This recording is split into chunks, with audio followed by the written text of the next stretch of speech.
उपमुख्यमंत्री एकनाथ शिंदे यांची प्रकृती खालावल्यामुळे परभणी दौरा रद्द केल्याची माहिती खासदार संजय जाधव यांनी दिली आहे.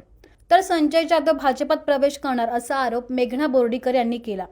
आता या आरोपाला जाधवांनी प्रत्युत्तर दिले. पाहूया. परवा दिनांक मंगळवारी 7 तारीख होती. आपलं मंगळवार दिनांक 7/2026 या राज्याचे सन्माननीय उपमुख्यमंत्री माननीय नामदार श्री एकनाथराव शिंदे साहेबांचा परभणीमधला शेतकरी संवाद दौऱ्याच्या निमित्ताने होणारा दौरा त्यांच्या प्रकृती अस्वस्थतामुळं ते आज तिथल्या रुग्णालयामध्ये आजारी आहेत.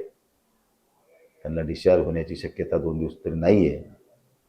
त्यामुळं 7 तारखेला होणारा हा दौरा आषाढी वारीनंतर घेण्यात येईल. त्याची तारीख ते निश्चित होईल. त्यामुळे हा दौरा 7 तारखेचा पोस्टपोन करून आपण आषाढीनंतर घेणार आहोत.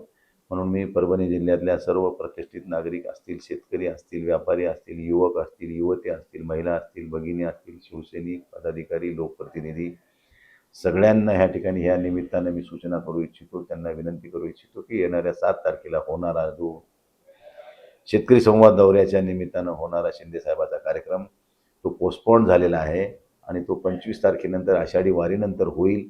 त्याची पूर्वसूचना आपल्या सर्वांना देण्यात येईल. आणि ह्या दौरा अचानक कॅन्सल झाल्यामुळं आपण ती कारणसुद्धा तसं तेवढं महत्त्वाचं आहे. त्यामुळे त्यांची प्रकृती खूप महत्त्वाची आहे. मी ईश्वरचरणी एवढी प्रार्थना करील की त्यांना चांगलं दीर्घायुष्य लाभावं, ह्या प्रकृतीतून ते लवकर तंदुरुस्त व्हावेत आणि त्यांनीसुद्धा जास्त मेहनत करताना थोडी काळजी घ्यावी, आरामाला थोडं प्राधान्य द्यावं अशी त्यांनाही विनंती करतो. आणि हा दौरा चांगल्या प्रकारचं नियोजन आज झालेलं होतं, परंतु ह्या महत्त्वाच्या कारणामुळं त्यांच्या प्रकृती अस्वस्थामुळं हा कार्यक्रम 25 नंतर होईल.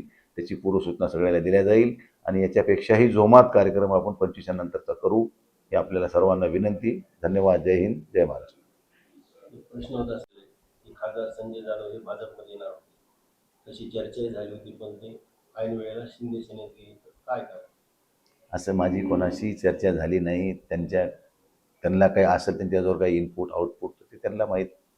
मी तर कधी त्यांनाही भेटलो नाही, भाजपच्या कोणत्या नेत्यालाही भेटलो नाही. त्यामुळे तुला असं कोण म्हणलं मला माहीत नाही. आता तू मनानच लावलंय का? आत्ता दिली. हां, त्यांच्याजवळ काही इनपुट असेल तर त्यांनी द्यावं.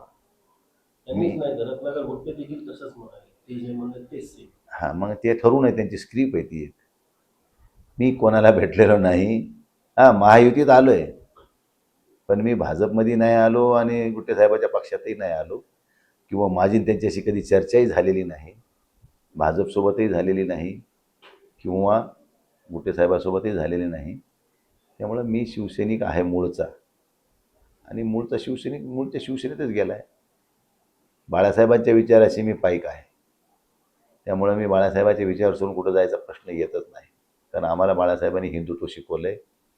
बाळासाहेबांच्या हिंदुत्वाच्या भूमिकेवर आम्ही लहानाचे मोठे झालो आणि त्यांच्या आदर्शानं त्यांच्याच मार्गदर्शनाखाली काम करण्याचा आयुष्याच्या शेवटच्या क्षणापर्यंत आमची भूमिका आहे.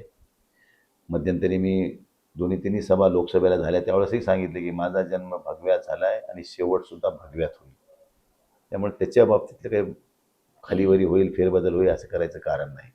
हां, आता शेवटी भारतीय जनता पार्टी काय, राष्ट्रवादी काय, महायुती म्हणून आता सगळे सोबत आहोत. तर सगळ्यासोबत आहे मी, पण मी मूळ शिवसैनिक होतो, मूळ शिवसैनिक आहे आणि मूळ शिवसैनिक राहणार आहे.